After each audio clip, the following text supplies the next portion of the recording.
Hi, it's Tomato Tim, and it's April 17th, 2025. I'm with Organic Oasis, Northern California. My wife Debbie and I are bringing you ways to produce very fine organic vegetables and how to bring them onto your table and eat very, very healthy and increase your overall health as a result. What I'm going to show you today is my new trellis design. I had a problem with my trellis last year in terms of it being not strong enough. And as a result, some of my trellises for my slicer tomatoes fell over. So this year I looked around on the internet at various trellis designs, and I decided to come up with a new design that's based loosely on Josh Satin farming trellis that'll make you jealous. And that's had over 3.6 million views. So it's very well known on the internet. I took that and adapted it for a home garden, a smaller home garden. And that's what I'm going to show you today. It's very low cost. So this trellis here, which supports each of these trellises here, I've got two trellises, supports 6 20-gallon grow bags. And so, and each trellis is less than $35, runs between $30 and $35. It's very easy to assemble and take down and move, and so it's got a lot of flexibility with it. So what it's made of is it's made of 2 T-poles, 8-foot T-poles. If you want to use 7-foot T-poles to have it a little shorter so you can reach up here to lower and lean them, you can get 7-foot. I got 8-foot because I'm a little taller and it works well for me.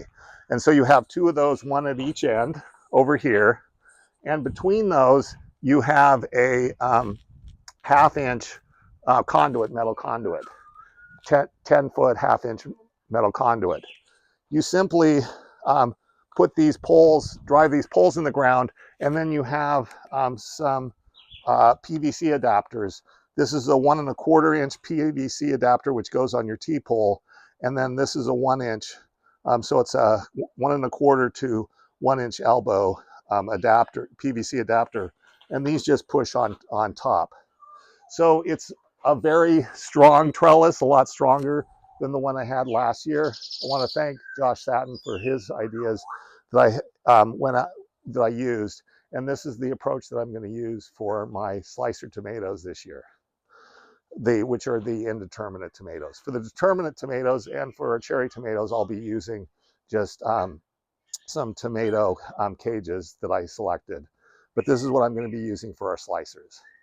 So we'll go ahead now and show you how we assemble this and put this together. So what I'm going to do to assemble this is we're going to put these 2 T-posts exactly 10 feet apart, and lean them in just a tiny bit. So at the top it's leaning toward where the bags are, leaning in a little bit, because then what we're going to do is pull the T-bars, flex them slightly, and when we put in the 1/2-inch conduit. So we're going to use a T-post driver, which it makes it very easy to go ahead and pound in these posts. It's a lot harder if you don't have that. And so I'm going to get working.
Voila.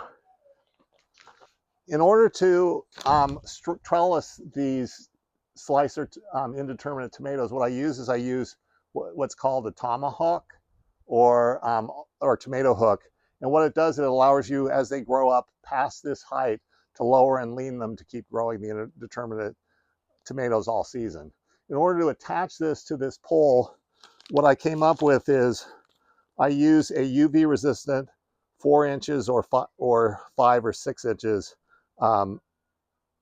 twist tie. Make sure it's UV resistant or it will break and your tomatoes will fall down. And then I use this to attach 2 of these special UV resistant O-rings that I have the link down below as to where I get them in Amazon. And these are very low cost. And I have 2 of them so that in case one breaks, the other one will help keep it up. And I've had better luck with 2 of them.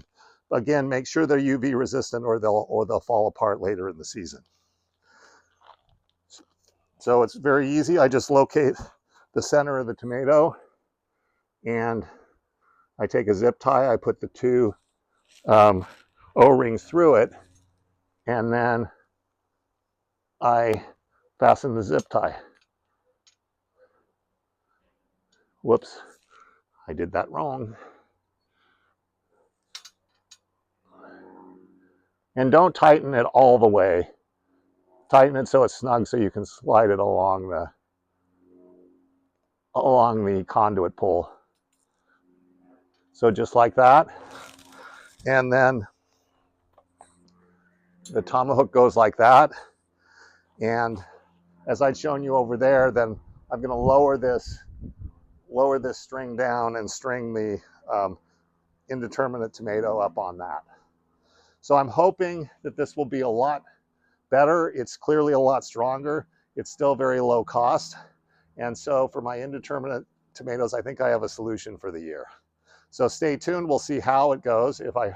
Maybe I'll have even higher poundage of tomatoes and have to once again build a stronger, but it's a great problem to have. Tomato Tim signing out from Northern California in Zone 9. My design is similar to, as I mentioned, to Josh Satin Farms, his Trellis to Make You Jealous. It has over 3.6 million views on YouTube. The reason I wanted to make some modifications to it is he has a small farm, but we're talking acres, and he has many trellises all strung together. I wanted to come up with the design for a home version of it for backyard gardening. And so that's what I've done, is adapt things to make that a little easier. The other thing is that I'm using it with grow bags, and it so happens that 20-pound grow bags, exactly 6 fit between the 2 T-poles that are 10 feet apart. So it works out really well for those people at home doing grow bags, and I am a strong advocate of grow bags. We pretty much grow everything in our yard in grow bags, and we're very happy with the results. So again, this is close to the other design, but I've also added these tomahawks, which allow us to lower and lean while we're as the plants come up and grow above this. We'll go ahead and lower and lean it, and they can keep growing, and we'll wrap the vines around this trellis. So I'm excited about the season. I've got a stronger trellis that I'm happy with, and hopefully it'll do the trick we need for the slicer tomatoes this year.